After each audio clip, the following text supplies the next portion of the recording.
What's up, YouTube? It's your boy P. It's Sunday, so the beginning of day 3, and today I thought we'd do a complete deep dive on a very budget endgame setup for my current character, PConc Bouncing Pathfinder. This is the perfect time to make this video because right now my character is pretty strong at doing all sorts of content, and it's still extremely attainable. All of the investment in this character is basically baked into 2 items. So we have a Doppelgangers, guys, with a high roll for the less physical and chaos damage taken, and we 6-link this. The base for this, with a high roll, is going to be approximately 1 Divine Orb, and to 6-link, it is a variable cost, but I would say that's around 3 Divines average, so that's a 4 Divine investment here. And the other item of note would be a Betrayal Sting with a high chance to inflict an additional poison. So we went for a max roll of 40%, and you should actually use these Noxious Catalysts, they're very cheap, and it can boost that number up to 48%. So now this is almost giving me 50% more damage, and I believe to get this with 40%, again, you can expect maybe a Divine Orb, but do make sure if you're buying it at 40, it does have the ability to go up to 48, and it doesn't have the Noxious Catalyst applied. And you can see this right at the top of the item. It's going to say quality, 20%, Fizz and Chaos, if it already has a Catalyst. And this is a huge amount of damage with the Catalysts, so keep that in mind. Everything else at this point in the league is basically negligible costs. And all my skill gems are also, they're just the basic default ones from Lily.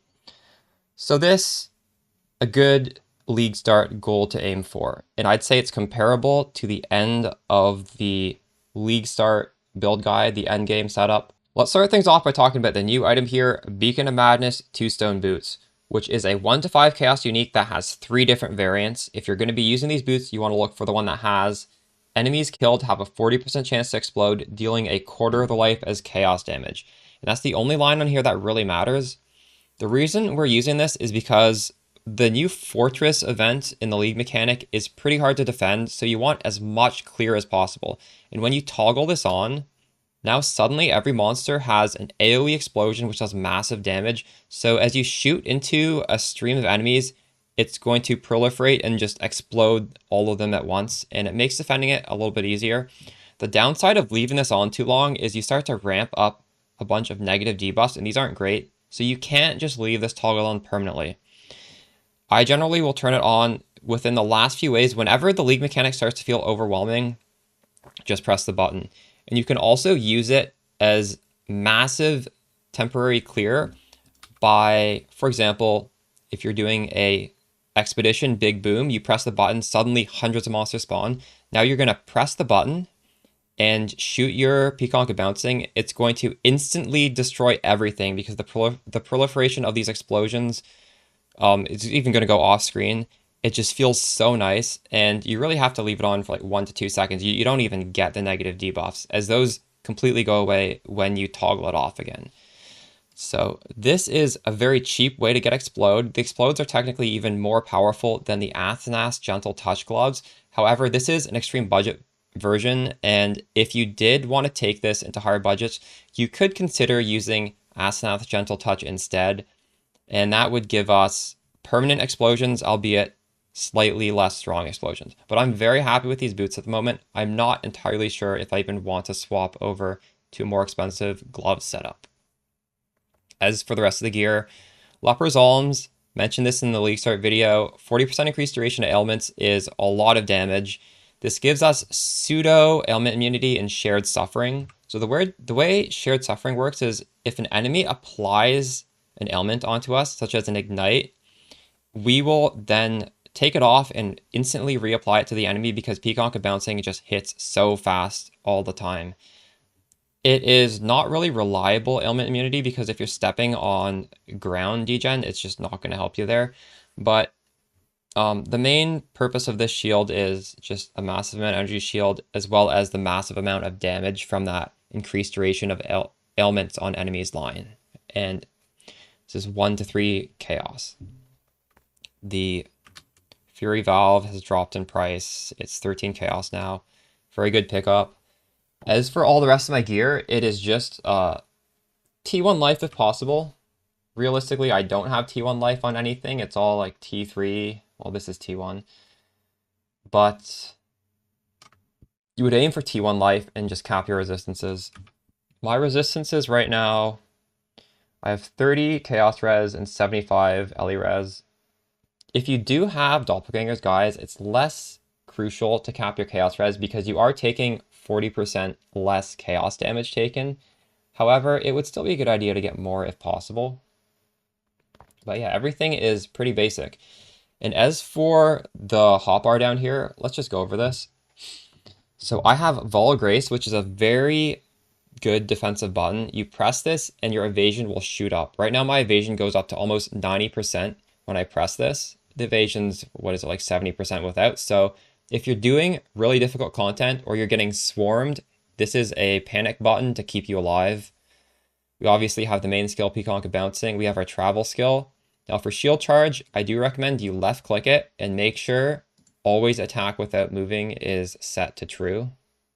Or else you're going to get in these weird situations where your guy's just like slamming his shield into the ground, but he's not moving. I don't know. It's awkward without this turned on.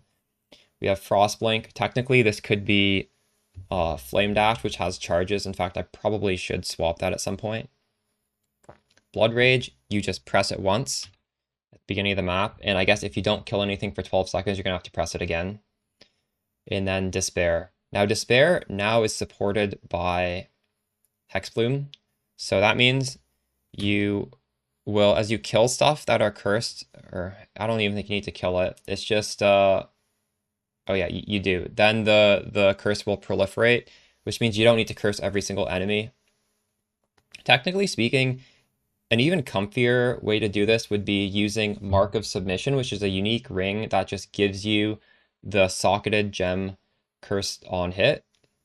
You can also get a delve only mod that's, I believe, enemies are hit by level 1 Despair on hit, which is going to be less damage because this is level 18 and it scales up quite a bit with damage. However, those are two options to do things differently, which would really front load your damage and you wouldn't even need to press this button. So it'd be even more comfortable to play.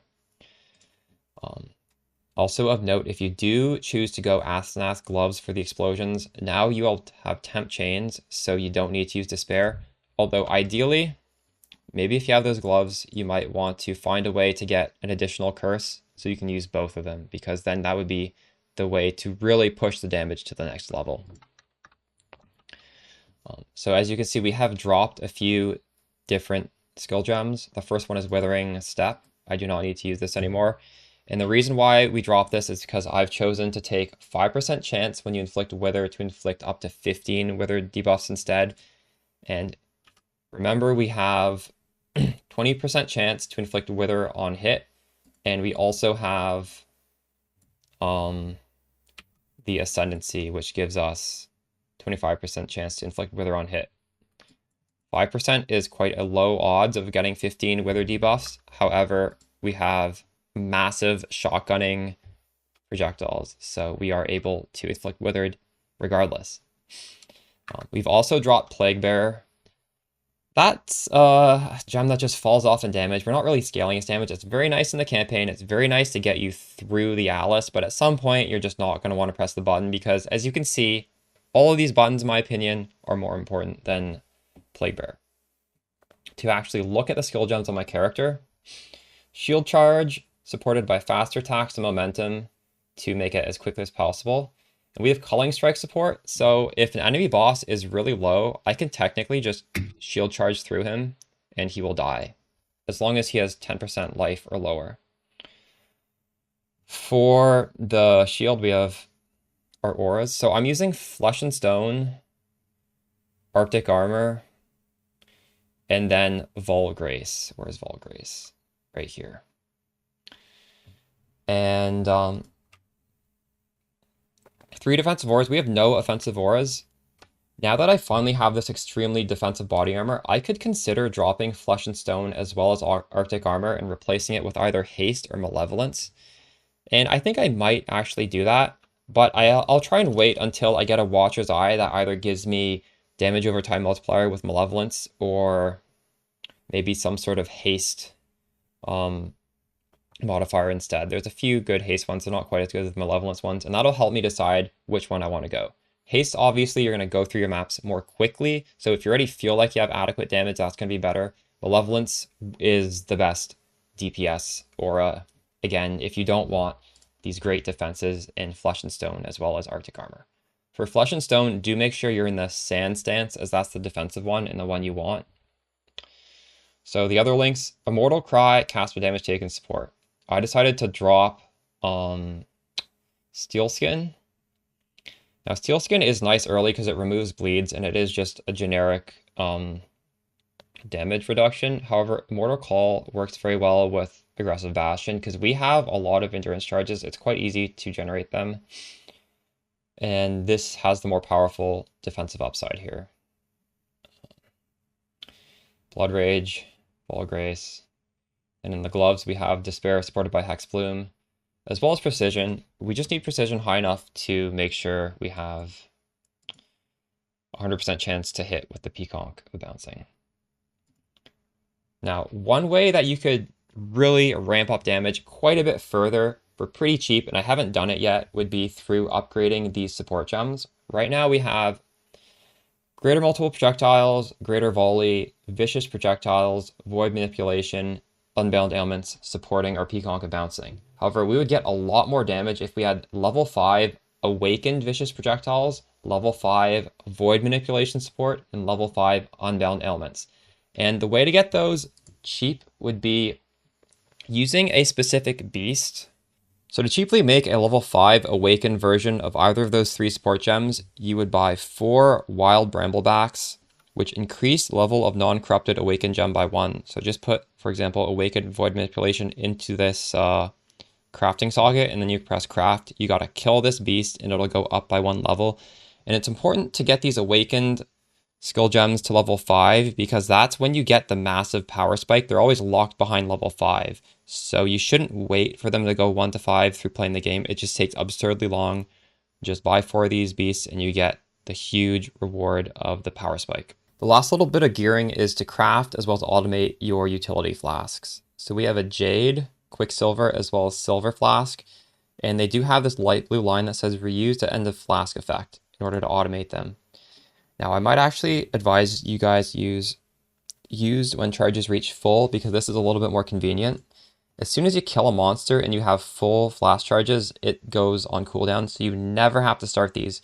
With my current setup, whenever I'm in a map, I need to first press all the flasks and then hope I'm generating flash charges fast enough for this to never run out. Because if they run out, you have to press them again. It's a little bit more active of a playstyle. And for my suffixes, reduced effective curses is very defensive. Increased evasion rating is also very good defensively. And the last flask, I hit really high additional elemental resistance. And I suppose this is also pretty good defensively because some stuff in maps will lower your resistances, and I'm not overcapped. I'm just basically right at 75%. So this just makes sure I still have very high resistances if we, for example, get cursed by conductivity. Since this isn't fully reducing the curse, my lightning res will drop somewhat. And for the Pantheons, I'm using Brine King. I'm not stun immune yet, so we do need to use Soul of Brine King. And since I'm not perfectly ailment immune, I am using the reduced effective shock. However, Rithalasa is okay if you feel like you're running out of flash charges. It's not ideal because realistically, you never should be running out of flash charges. If you are, that is a red flag and you should be speccing more stuff on your passive tree to make sure you're not running out of charges. Tukohama I really like because we are stationary when we're attacking, so this is 9% phys damage reduction. If I was somehow not too scared of shock, and I guess I'm not because well, no, I am scared of shock. We're leaving this. But if we were ailment immune and we didn't have to deal with shock ground, you could take this off. Yeah. And to deal with stuns, because I was talking about this, like if you do deal with stuns, you should shift over to Lunaris. And in order to get stun immune, it's just these 3 points give us a lot of avoid stun. These give us a lot of avoid stun, and I think you need 1 tattoo to give us a little bit of avoid stun, then we're perfectly stun immune. I'm currently level 93, and at some point we are going to grab this. Or maybe I might just use a bunch of stun immune tattoos, and then I won't have to use these 3 points. We'll see. And as for the passive tree, you can find a path of building in the video description, but just a brief glance. The only things we have are a medium cluster with follow through. All right, let's wrap this up and boot up the stream. If you enjoyed the video, leave a like, comment, and subscribe. It really helps me out with the algorithm. Catch you in the next one. Peace.